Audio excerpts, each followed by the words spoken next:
There comes a point in our lives where it's time to downsize, where it's time to go from our larger home to a smaller one to better accommodate how we're living.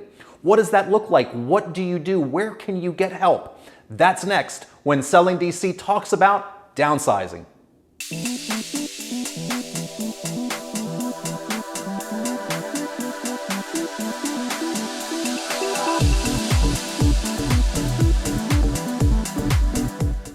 I'm JP Montalvan, and thanks for joining us on Selling DC.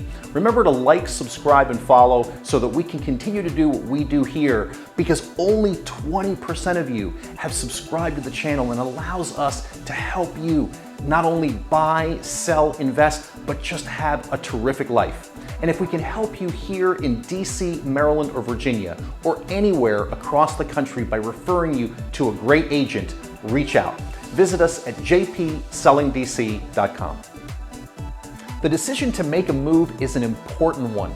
And when it comes to downsizing, to going from a larger home to a smaller one of your final homes, that is one of the most important decisions you'll make in your life.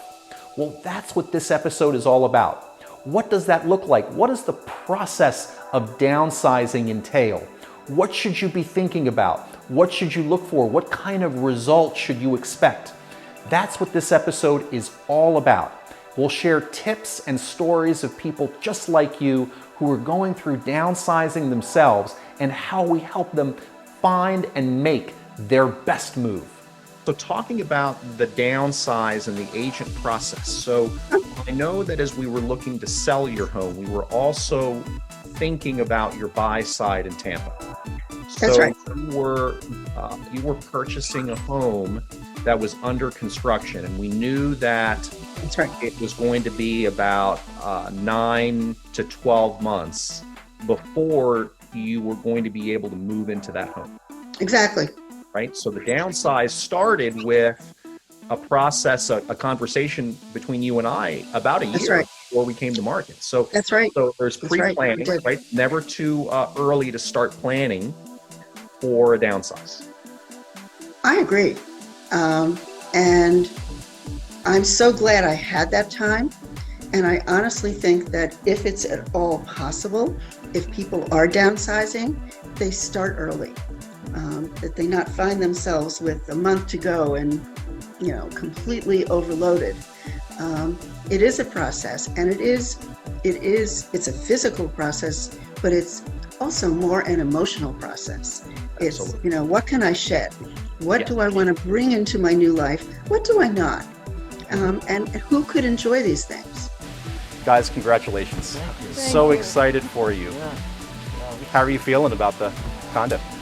It's daunting, but exciting. Yeah. It was fun driving through Cleveland Park, coming here. Yes. And thinking, wow, this is our neighborhood. Absolutely. So it's pretty cool. So you moved from Baltimore, you're downsizing. Yes, you are. So, yep. That's daunting. Yeah. The place looked even smaller without It looks furniture. smaller without furniture. It does look Yes. smaller Yes. without Yeah. furniture, Yeah. yes, but it's not, right? No. And once your stuff is in, it's Exactly. going to be Yeah. a great size. Yeah. I think you'll see it Yeah. really pop. And as you guys think of the process, if you have one tip to give someone who's buying a home, and you might think of it from a downsizing perspective, right? Because we saw a lot of homes, Yeah.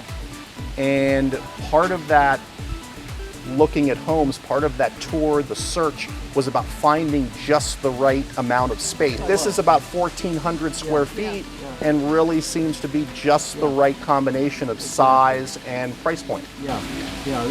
That's it takes a while to come to that sweet spot. Yes. And so, my advice would be, be patient and Yes. and don't take absolutely the first place. Yes. Like give it a little Well, time. and just take some time and look.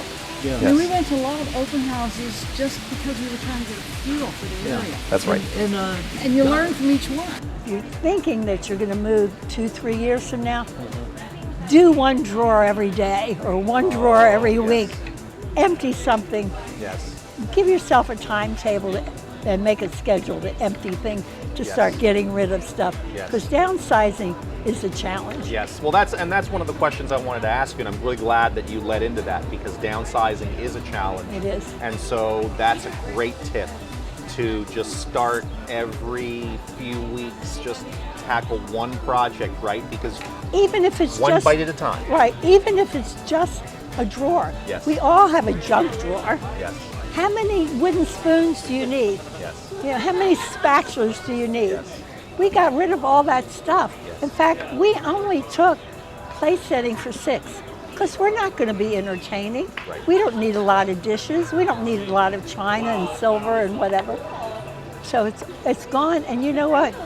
We don't miss it. Yes. I thought my husband might, Yes. but he doesn't miss it. That's what, it's so funny because that's what everybody says. It's one of the things that freezes people from making the move from downsizing is that they're worried that their quality of life is going to go down. And I've never met anyone who said, you know what, I regret this. In fact, everybody's told me the opposite, what you just shared, which is, I wish I'd done this a little bit earlier. And it's amazing how you don't miss your stuff. Yes. We kept a few very sentimental items. We got rid of everything else, and we've moved on. We don't miss it. It's Yes. great. Life is good. Couldn't be better. That's fantastic. Yeah. The interesting thing for the two of us is, we've gone from this 31 plus 100 square foot house to a 900 square foot one bedroom apartment.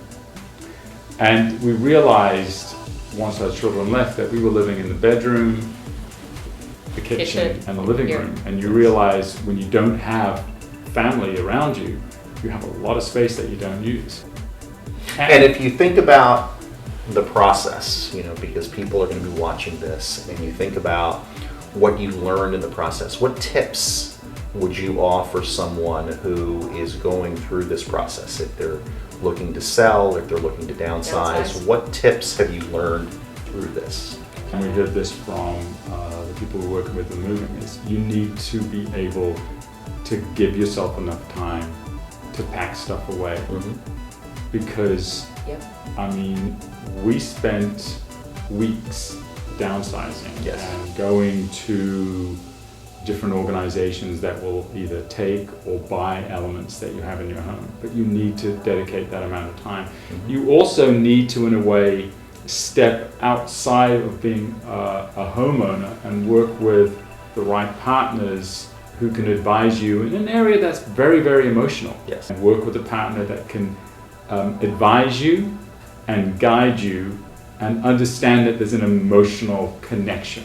What do you think, Jay? In this situation of downsizing, you have to give yourself a lot of time. You can't put it off. And one tip that we got from the moving and storage company was a box a day. A box A box a day. Sure. You can start a box a day, and you have to figure, like he said to us, you've got to figure maybe there's 100, not 100, I'm going to say 50 boxes. 50 boxes. So a box a day. That's number one. Number two is downsizing. Just know that it's hugely emotional, and you have to take the time to figure out what your attachment is to something, and is it something that you could take a picture of and hold on with the picture and actually leave it, move it, sell it, whatever. Yes. It's a lot easier for me to carry around the pictures, especially I have them on my phone, Yes. than it is to carry around a box of stuff that could break, could get damaged somehow in a Yes. car, whatever, wherever we end up. And that fact that I have it on my phone, I can carry it with me always. That's fantastic. So that's a lot more on downsizing. What questions do you have on downsizing? Are you considering doing it? Do you have a question that comes to mind? Post it below.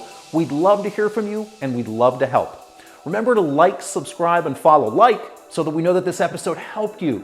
Subscribe so that we can stay in touch and do what we love to do here, which is share stories of people like you who are looking to buy, sell, invest, and make for a terrific life. And if we can help you here in DC, Maryland, or Virginia, or introduce you to a great agent where you live or where you want to live, reach out. Visit us at jpsellingdc.com. I'm JP Montalban. See you next time on Selling DC.